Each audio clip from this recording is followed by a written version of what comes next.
A esta hora temas económicos en nuestra pantalla. ¿Cómo le va? Bienvenido. Hoy dos superanálisis, dos visiones, hechos que ocurren en Latinoamérica y en el mundo, decisiones que toman nuestros gobernantes y que afectan nuestros bolsillos.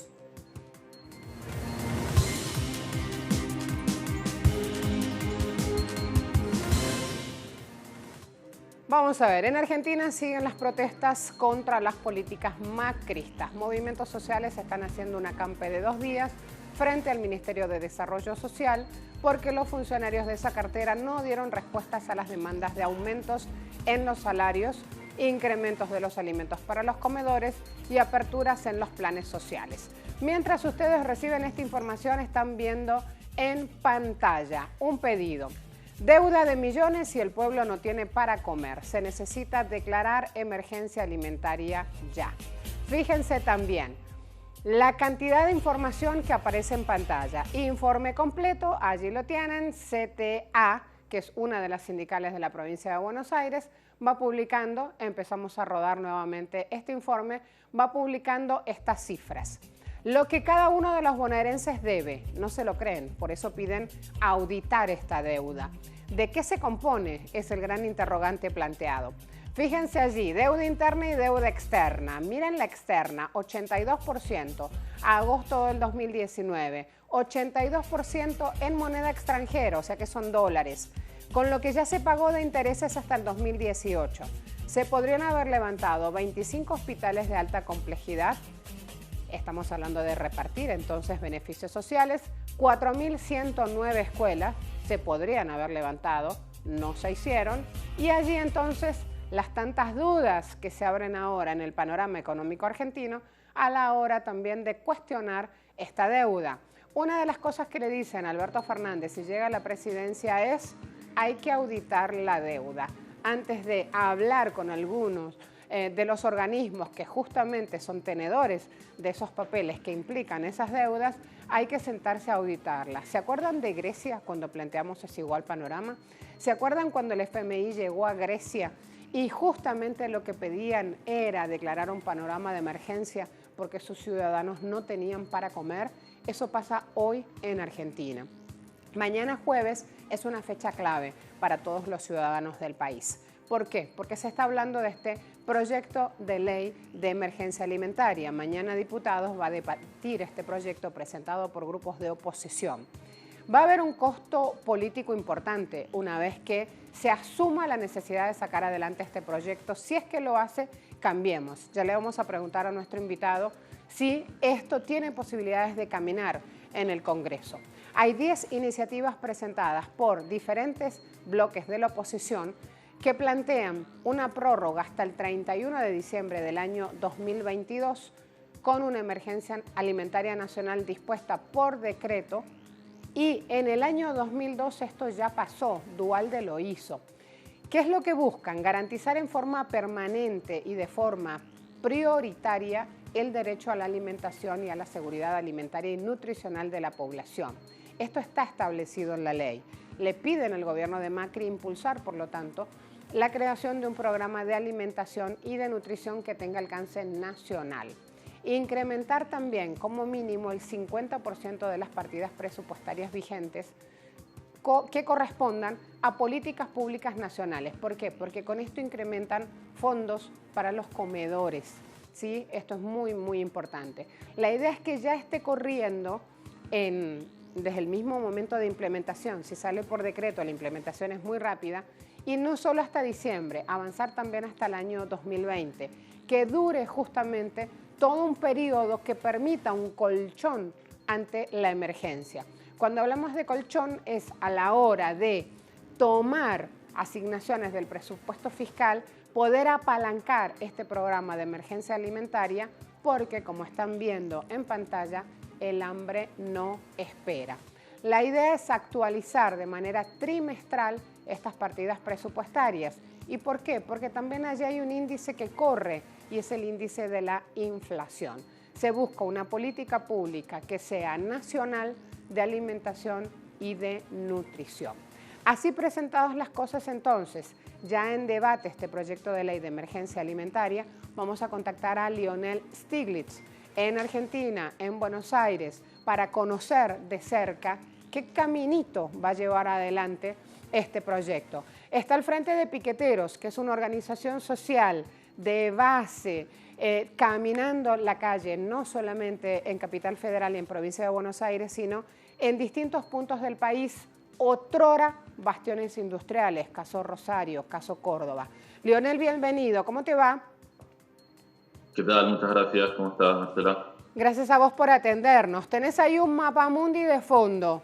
Tenés información que nos lleva justamente a repensar la realidad global en la cual está inserta Argentina, en la cual el FMI tiene la soga por el cuello y es necesario llevar adelante, dice la oposición a Macri, este proyecto de emergencia alimentaria. ¿Cómo pensás que se van a dar los próximos pasos? Si se da, hay un costo político importante para Cambiemos. Por eso aparecen las dudas de si sale, de qué manera va a salir.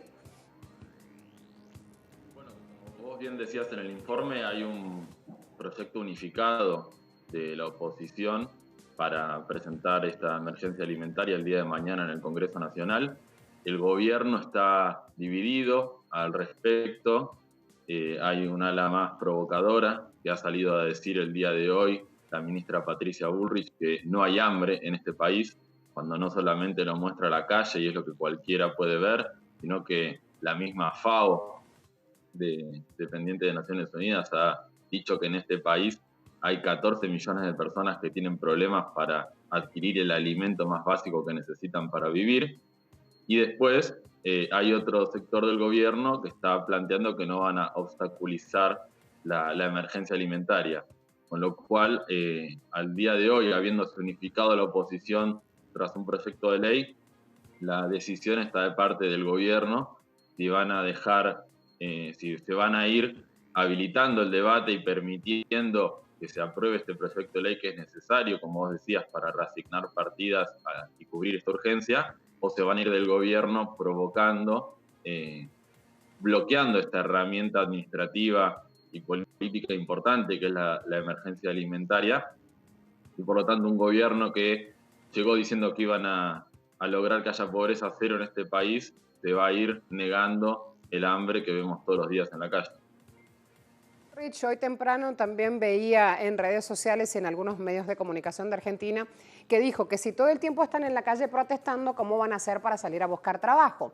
La cuestión es que le responden desde la calle que puestos de trabajo ni nuevos ni creados con anticipación en los últimos 15 años en Argentina no hay, porque las industrias, las fábricas han tenido que bajar las persianas por una quiebra, obviamente, si no hay poder adquisitivo, si no se mueve el consumo, si no hay un motor industrial desplegado porque hay una bicicleta financiera, no hay panorama realmente para que puedan haber plazas laborales abiertas. Te pregunto entonces también esos índices para darle una respuesta a la ministra y para hacer conocer al mundo en el plano laboral qué es lo que está sufriendo el argentino hoy. Bueno, vos lo decías recién, la tasa de interés de referencia hoy es 85% anual. Esto implica que cuando una pequeña empresa tiene que ir a descontar un cheque o pedir capital de trabajo, está pagando tasas entre el 90 y el 100%, con lo cual es imposible producir en este país. Están destruyendo todo el aparato productivo. Solo en la provincia de Buenos Aires se calcula que cierran 2 pymes por día, 2 pequeñas empresas o medianas empresas por día. A finales del año pasado ya teníamos un índice de desocupación del 10%. Estamos hablando que vamos a terminar este año con aproximadamente 40, 42, 45% de pobreza y 10% de indigencia, es decir, 5 millones, casi 5 millones de argentinos que no van a poder comprar lo que necesitan para comer. Entonces, estamos frente a un panorama catastrófico, es una catástrofe social lo que estamos viviendo, y lo que estamos discutiendo con esta ley es paliar esta situación de emergencia. Obviamente la reversión del ciclo y poder salir adelante tiene que ver con lo que el pueblo hizo en las PASO, en las últimas elecciones, marcando el final del gobierno de Macri y por lo tanto abriendo una nueva etapa a partir de la asunción de Alberto y de Cristina. Ahora, cuando va la CUNSA a juntarse con el FMI, esperando la llegada de poco dinero, no más de 5.000, pero finalmente dinero fresco a las arcas del Estado, ¿qué panorama se abre en función de esa deuda? ¿El FMI impondrá más condiciones? ¿Cambiará las reglas de juego? ¿Con qué panorama económico peor aún puede encontrarse el argentino en el momento de ir a votar? Lionel. Mirá, yo pienso que lo del FMI es de una hipocresía y de una manipulación grotesca, porque recordemos que el Fondo Monetario Internacional modificó el programa cuantas veces quiso, adelantó los desembolsos para dárselos al gobierno de Macri antes de la elección, le perdonó todo tipo de incumplimientos al gobierno de Macri en relación a la inflación, en relación a la devaluación, en relación a la fuga de capitales. Acá se ha violado el artículo 6 del Fondo Monetario Internacional, permitiendo que la mayoría de la deuda se vaya en fuga de capitales, que es algo que el propio Fondo Monetario Internacional tiene arreglado que no se puede permitir. Acá ha habido una fuga escandalosa y el FMI siempre le perdonó todo al gobierno de Macri. Y ahora que el gobierno de Macri perdió, justo este desembolso no lo quieren hacer. Creo que se trata de una provocación, están tratando de condicionar al gobierno todavía no electo de Alberto Fernández. Se trata de una extorsión y por lo tanto me parece que nosotros tenemos que rechazar eso. Tenemos que exigir que el FMI cumpla con los desembolsos que ellos mismos habían pactado con el gobierno de Macri y que le entreguen a Alberto la situación lo más ordenada posible. Pero claramente el pueblo ha votado una estrategia distinta, el pueblo ha votado un gobierno que confronte con el Fondo Monetario, que no siga las recomendaciones de política económica del fondo. Esto ya lo han manifestado Alberto y sus referentes económicos públicamente, que el mandato popular que ellos tienen es un mandato totalmente distinto y que por lo tanto el gobierno no va a ser el gobierno que siga las indicaciones económicas del Fondo Monetario Internacional.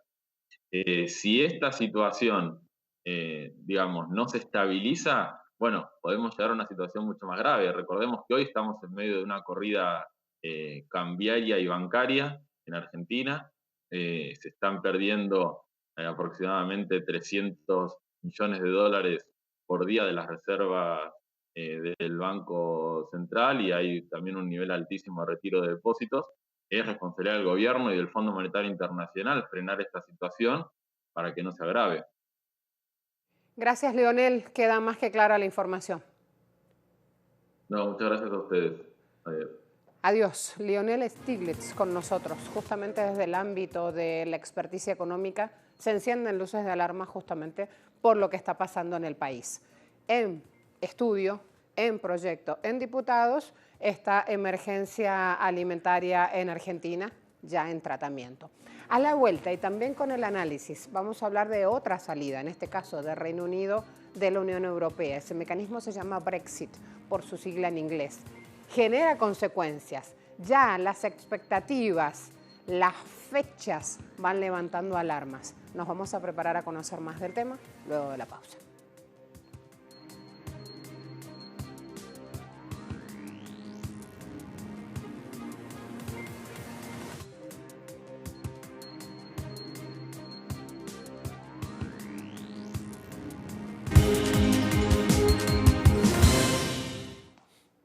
Fíjense esta postura, un Brexit sin acuerdo tendrá un impacto negativo en la libre circulación de personas, capital y comercio entre el Reino Unido y otros países de la Unión Europea. Habla un académico británico, luego vamos a ir a un académico argentino para contrastar voces y posturas. John Robert Etherington, profesor del Departamento de Ciencias Políticas de la Universidad Autónoma de Barcelona, es ciudadano británico pero vive en España desde hace más de 30 años. Este experto asegura que si Reino Unido se divorcia de la Unión Europea sin un acuerdo, va a tener poco impacto en los ciudadanos británicos que han estado viviendo en el resto de países que conforman el bloque común, como él, pero afectará a las personas británicas que quieran vivir en países de la Unión Europea en el futuro. Sin acuerdo todo es posible. Lo que sí que han prometido el gobierno español y el gobierno británico, y hay otros gobiernos también, que en caso de no acuerdo, personas como yo, que soy británico, vivo aquí, tenemos nuestros derechos garantizados. O sea, yo podré seguir viviendo aquí en España. El problema sería para gente que a partir de ahora se mueve. Mi mujer es española. Mi hijo tiene derecho a un pasaporte británico, pero ella no. Vamos a vivir en el Reino Unido. ¿Podrá venir ella en el futuro? No sabemos. Además de la libre circulación de personas en esta era de la globalización, un Brexit sin acuerdo traerá barreras al comercio, el servicio y el movimiento de capitales para Reino Unido, lo que definitivamente afectará a la economía británica en el corto plazo. Hay un intercambio, hay intercambios comerciales muy importantes. En el Reino Unido, por ejemplo, hay muchas fábricas de coches. Son de capital, en la mayoría, de capital extranjera. Se fabrican en el Reino Unido, pero la mayoría se venden, por ejemplo, en el continente europeo. Muchos componentes vienen de Europa, se instalan en el... Entonces, estos intercambios comerciales están pensados para un comercio sin trabas, sin fronteras. Y claro, ahora estamos delante de la perspectiva de que de la noche a la mañana vamos a cerrar la frontera y habría que pasar por la aduana, por los cheques, los chequeos. Por lo tanto, esto podría ser un desastre. Los británicos no son los únicos que pierden con un Brexit sin acuerdo. España será uno de los países que más padecerá este escenario, y es que Reino Unido no es solo el mayor inversor en ese país ibérico, también es una de las principales fuentes de turistas para España. La industria turística será una de las más afectadas. Tan solo en 2018 arribaron a España 18 millones de turistas británicos, y todavía no está claro si se necesitará una visa para los visitantes en el futuro.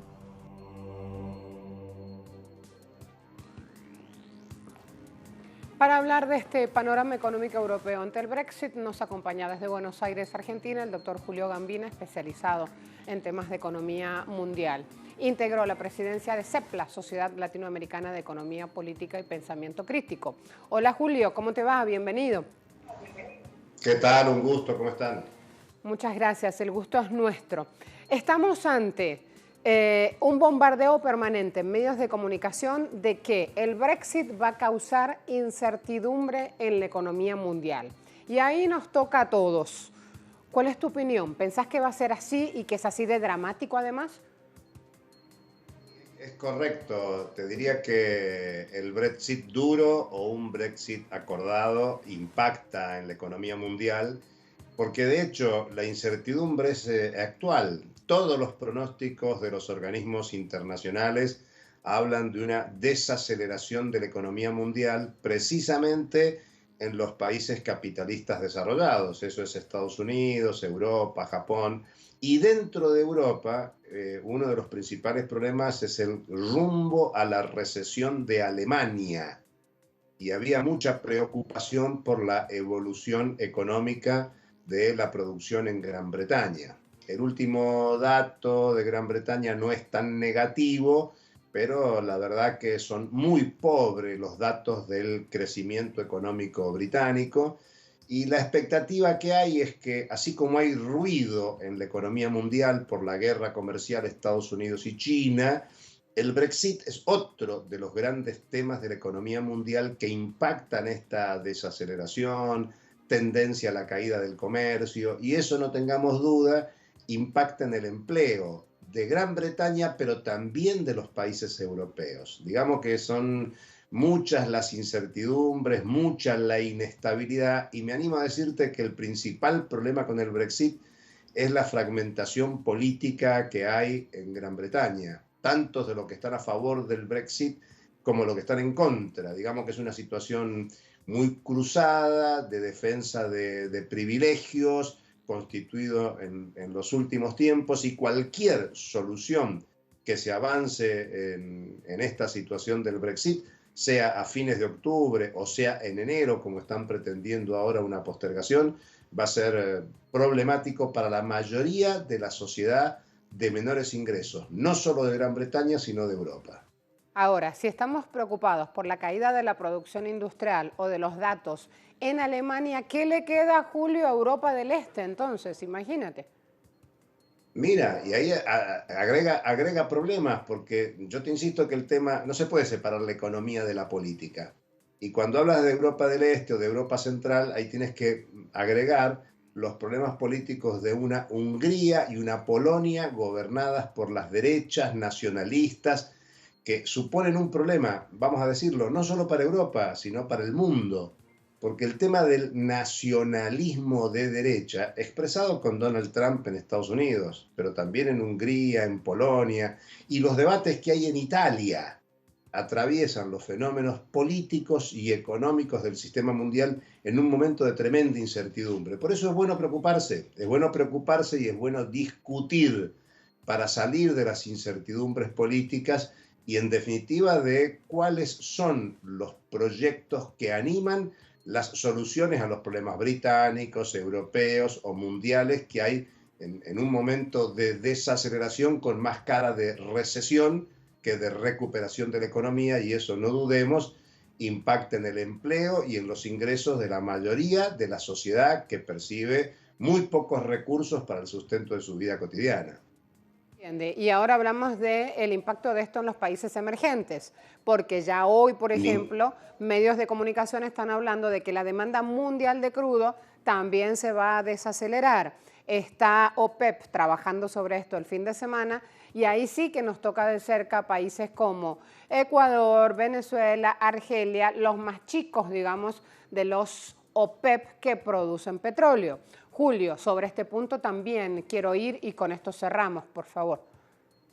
No tengo ninguna duda, el último informe de la CEPAL, Comisión Económica para América Latina, habla de una tendencia recurrente a la desaceleración de la economía latinoamericana y caribeña en los últimos 5 años, y especialmente más allá de los países que acabas de mencionar, hay que destacar que los de mayor desarrollo relativo, como Brasil, México y Argentina, son los países que están atravesando una pobre performance económica. Ni qué hablar de los otros países. Es más, en términos relativos, países muy pequeños como los caribeños o Bolivia son los que están en mejor condición relativa. Pero eso nos habla de que el problema no solo está en el capitalismo desarrollado, sino en el capitalismo dependiente, del capitalismo atrasado, y es un tema que impacta y afecta a América Latina y el Caribe, por lo que hay que discutir muy fuertemente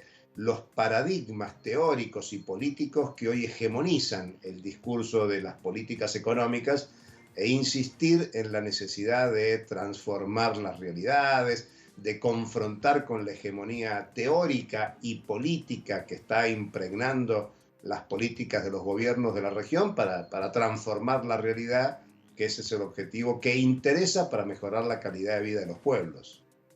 Gracias, Julio. Hasta la próxima. Un gran gusto. Hasta la próxima. El gusto es nuestro. Me gusta cuando ventea, dicen aquí en Venezuela, porque se mueven cosas. Esos aires, esas fragmentaciones, esas sacudidas, esas movidas generan finalmente cambios de roles, cambios de paradigmas, cambios de posturas de nosotros, ciudadanos del mundo, frente a los hechos que pasan.